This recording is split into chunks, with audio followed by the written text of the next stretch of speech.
last I checked, a pretty healthy majority of the American people agree with my worldview on a whole bunch of things. And I know that that begs the question, well, how is it that somebody who appears to have a very different worldview just got elected? As I said, sometimes people just feel as if we want to try something to see if we can shake things up. And that, I suspect, was a significant phenomenon. I do believe, separate and apart from any particular election or movement, that we are going to have to guard against a rise in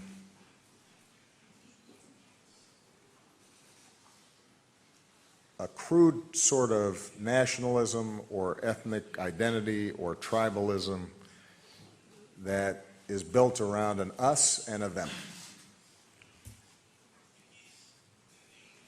And I will never apologize for saying that the future of humanity and the future of the world is going to be defined by what we have in common, as opposed to those things that separate us and ultimately lead us into conflict. I was talking to some friends and Athens. President Obama warned Tuesday that Americans and people around the world are going to have to guard against a rise in a crude sort of nationalism, or ethnic identity, or tribalism, taking root amid the populist movements that are gaining currency around the world.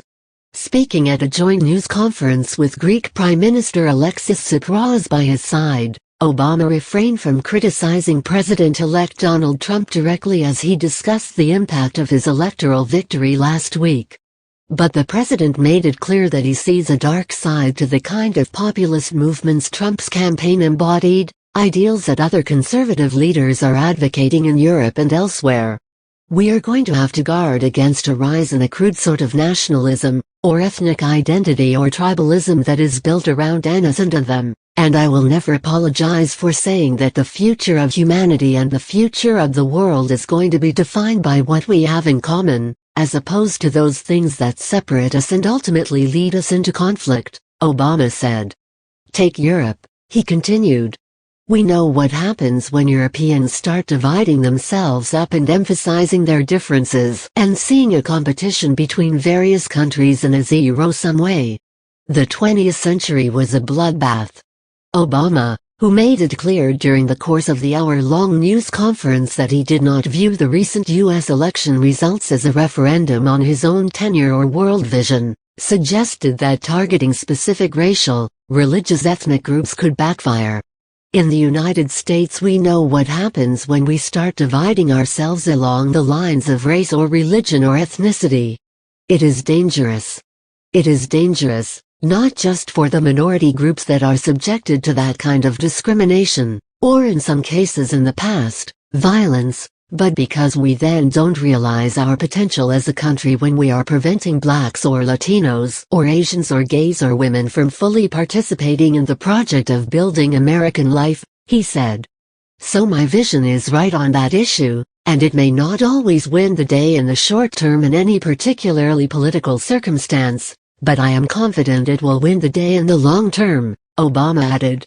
Because societies which are able to unify ourselves around values and ideals and character, and how we treat each other, and cooperation and innovation, ultimately are going to be more successful than societies that don't. On his last European trip, Obama confronts the continent's refugee crisis.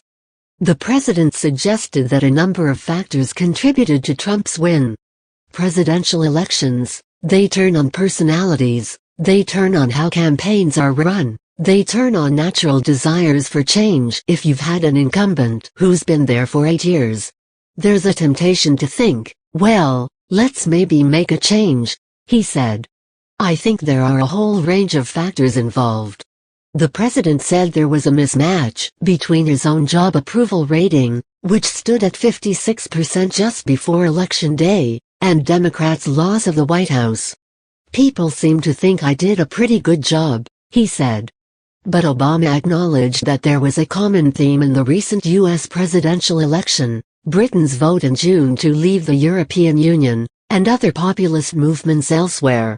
Globalization, combined with technology, combined with social media and constant information, have disrupted people's lives, sometimes in very concrete ways, he said. But also psychologically, people are less certain of their national identities or their place in the world. It starts looking different and disorienting. And there is no doubt that has produced populist movements, both from the left and the right, in many countries in Europe. When you see a Donald Trump and a Bernie Sanders, very unconventional candidates, have considerable success, obviously there's something there that's being tapped into, he said.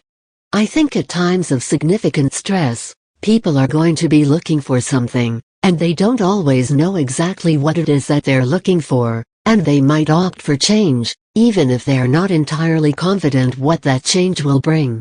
Obama had hoped that his visit to Europe would reassure America's allies as he prepared to leave office.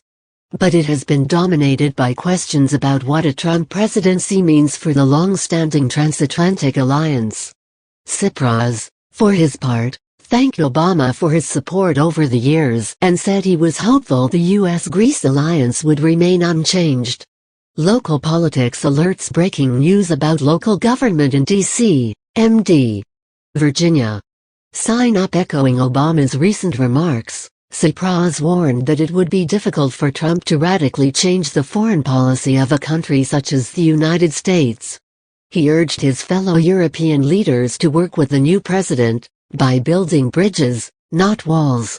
Both Tsipras and Greek President Prokopis Pavlopoulos met with Obama on Tuesday, and they pressed him to lobby European Union officials to forgive some of Greece's debt as well as accept some of the refugees now stranded in the country. "We strive to make all our partners understand that it is our duty to stay on the path of European integration, far from phobic syndromes and lack of solidarity, which can only undermine our common European future," Pavlopoulos said. During the news conference, Tsipras said his government was committed to making institutional reforms. Additional debt relief, he said, would make it more politically acceptable because after 7 years, people cannot take any more austerity.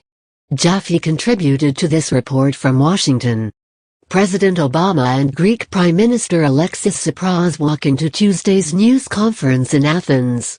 Orestes Panagiatou/EPA,